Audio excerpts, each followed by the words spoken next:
मैं आधी रात को पानी पीने बाहर आई तो अचानक कोई शख्स दीवार से कूदकर मेरे घर आ गया और मेरे आगे हाथ जोड़कर बोला, प्लीज मेरी जान बचा लो, मेरे पीछे पुलिस पड़ी है। मैंने फौरन उसे अपने कमरे में छुपा दिया। सुबह फजर के वक्त मैंने उसे खाना खिलाया और बोली, अब तुम चुपके से चले जाओ यहाँ से, वरना अब्बा जाग जाएंगे, वो बहुत गुस्सा करेंगे। वो शख्स तो खुश हुआ और चला गया।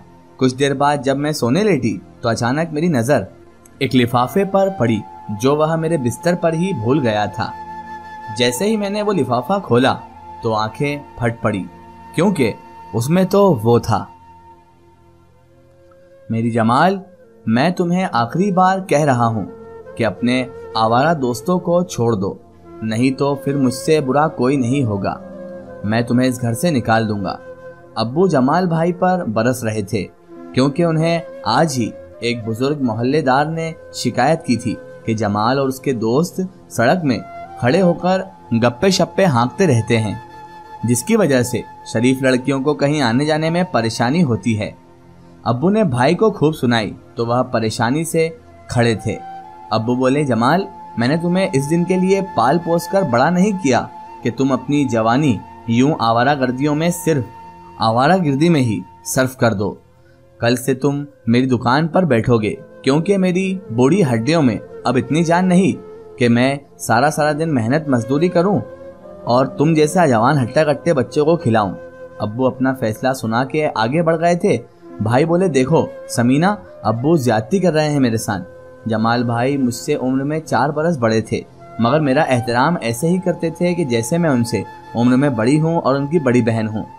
अम्मी की वफात के बाद अब्बू ने ही हम दोनों बहन भाइयों को पाला था, हमारी परवरिश की थी, और जब मैं बड़ी हुई तो घर के काम काज जिम्मेदारी मैंने ले ली थी। अब्बू और जमाल भाई मेरे बेइंतहा इज्जत करते थे। भाई ने जब गिला किया तो मैं बोली, भाई एक बात तो बताएं, अगर मैंने कहीं बाहर जाना हुआ और सड़क पर कुछ लोफर से लड़के खड़े हंसी मजाक कर रहे हो तो क्या आपको ये सब अच्छा लगेगा? भाई ने इनकार में सर हिला दिया। तो मैं बोली, भाई फिर अब्बू की बात मान लें, दुकान आप भी संभाल लें और अब्बू की हड्डियां को जरा आराम करने का मौका दे दें। भाई बोले, समीना तुम ठीक कह रही हो, अब से मैं ख्याल रखूंगा। कल से मैं अब्बू की दुकान पर भी जाऊंगा और वहां पर उनका काम में हाथ भी बटाऊंगा। मैं बेइंतहा खुश हो गई और घर के काम काज करने लगी। तभी भाई घर से बाहर निकल गए। अभी चंद घंटे ही गुजरे होंगे कि गली में शोर उठने लगा और तरह तरह की आवाजें आने लगी। सबसे बुरी आवाज जो मेरे कान में पड़ी थी वो ये थी कि देखो देखो, ये तो मर गया है। मेरा दिल डूब सा गया था कि न जाने कौन मर गया।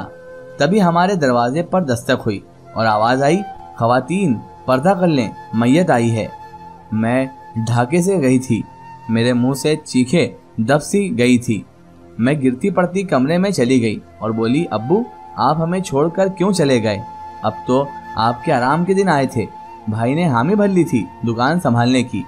मर्द हजरात मैयत रखकर बाहर चले गए तो मैं भागकर अपने अब्बू के दीदार के लिए आगे बढ़ी, मगर मुझ पर कयामत तब टूटी जब मेरी नजर मैयत पर पड़ी। मेरे सामने मेरे जवान भाई की मैयत पड़ी थी, जबकि मैं तो सख्ते की हालत में थी।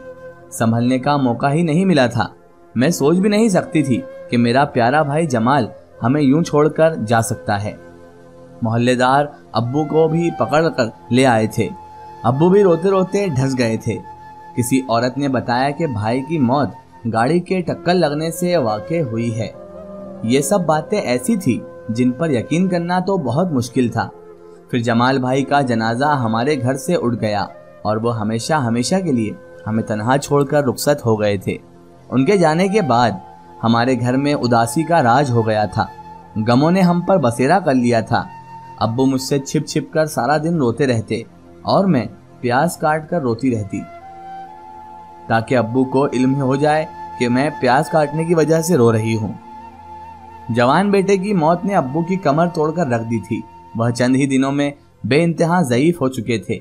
एक दिन वह मेरे पास आकर बैठ गए और बोले, समीना तुम जानती हो ना जिंदगी कितनी बैदबारी चीज है, पलक झपकते ही इंसान की रूह निकल जाती है। तुम देखो ना, जमाल के जाने से मैं कितना बूढ़ा हो गया हूँ। तुम्हारे भाई का गम मेरे दिल से चिमट गया है। مجھے معلوم ہے کہ وہ باپ جس کی جوان اولاد مر گئی ہو وہ زیادہ دیر زندہ نہیں رہتے، اس لیے میں چاہتا ہوں کہ تمہیں رخصت کر دوں، یہ نہ ہو کہ میرے بعد تم تنہا رہ جاؤ۔ میں تمہاری شادی کر دینا چاہتا ہوں بیٹا۔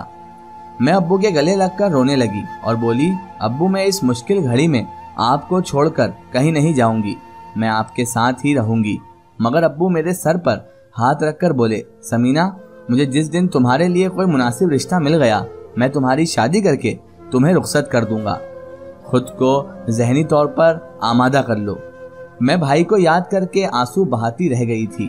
ابو میرے رشتے کی تلاش میں مارے مارے پھرتے تھے، مگر اچھا رشتہ ملنا ایک بہت ہی مشکل کام بن چکا تھا۔ لوگ کسی کی مجبوری میں بھی اپنی لالچ کے ہاتھ سے جانے نہیں دیتے۔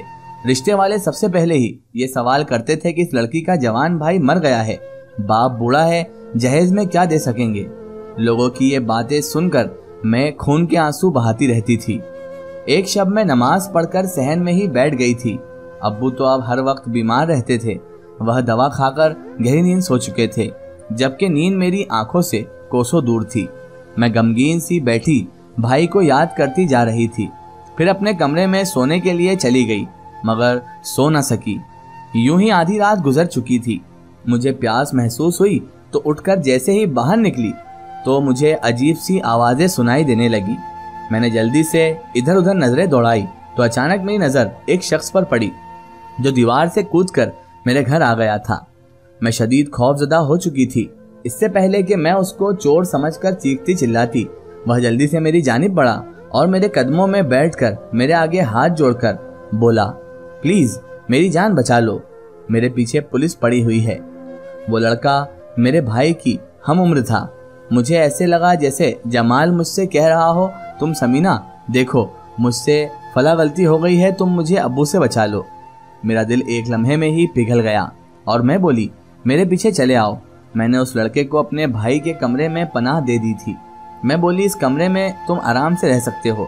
اتنا کہہ کر میں واپس جانے لگی تو اس نے مجھے پکارا اور بولا، میں نے آپ سے کہا کہ میرے پیچھے پولیس لگی ہوئی ہے۔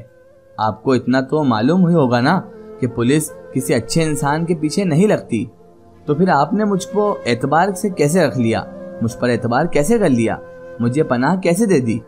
اس کا سوال سن کر میری آنکھیں بھیگ بھی گئیں۔ میں بولی، میرا ایک بھائی تھا جمال، وہ کوئی غلطی کر لیتا تو مجھ سے مدد مانگتا تھا کہ میں اسے ابو سے بچا لوں۔ تم نے مدد مانگی تو سوچا کیا پتا اس طرح تمہاری مدد کروں گی تو اس کرنے سے میرے بھائی کی روح کو خوشی ملے گی۔